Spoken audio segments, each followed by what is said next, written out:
Hating others is at odds with loving ourselves. What compels us to do it? Key points. People judge others to avoid reckoning with potential feelings of inferiority and shame. Since judging others can never give a person what they really need, they feel like they have to keep doing it.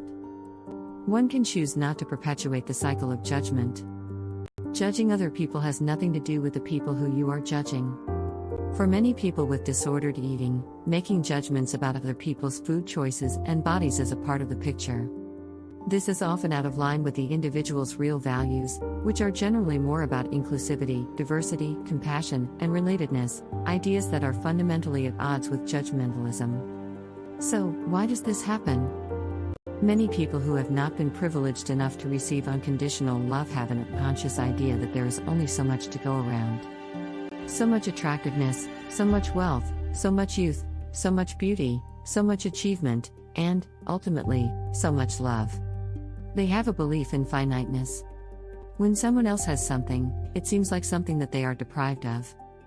The quantities are limited and there is no such thing as baking a bigger pie. The pull is to see people in a rank order, hierarchical fashion. When two people encounter one another, one is better and one is worse. You might use any metric, wealth, status, social ability, but the eating disorder will compel you to go for size, weight, and choices around food and exercise. If you aren't the better one, watch out. You might be worse.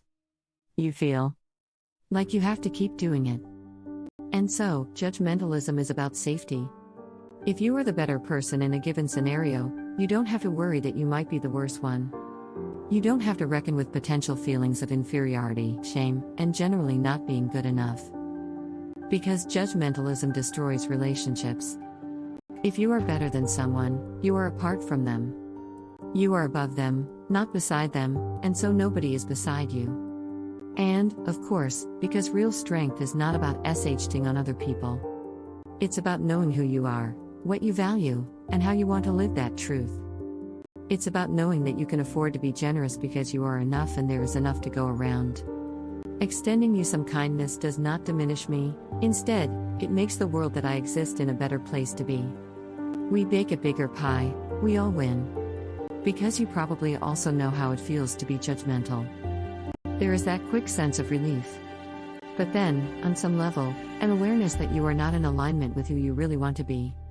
You feel kind of dirty, emotionally safe for the moment but aware on some level that you are engaging in a cheap, dirty trick to bolster your sense of worth. But you might also not feel like you have any options, as if you can never own anything that wasn't on some level stolen from someone else. And you have to keep doing it. Because it isn't what you really need, it isn't true and deep respect for yourself, it can never be enough. You'll have to judge another person, and another, to keep the charade going. You'll have to find drug addicts, criminals, terrible mothers to keep your head above water with floaties instead of learning how to swim. Plus, now you are living in a world rife with judgmentalism because you have invited that force into your life. You may even have difficulty keeping your judgments to other people and end up judging yourself just as harshly as you do others, ironic for an endeavor that was originally meant to salvage your self-esteem. Extending kindness. But maybe you can recognize that you do have choices. Whether you are judged or being judged, you can choose not to perpetuate the cycle. You can let go of needing to be better than other people and start holding on to being enough for yourself. You can see yourself as worthy of love and other people as worthy of love, and rest in the knowledge that there is enough love to go around. You can make space for your own vulnerabilities and others' vulnerabilities, maybe including judgmentalism. When we practice kindness for others, we also find more space to extend it to ourselves.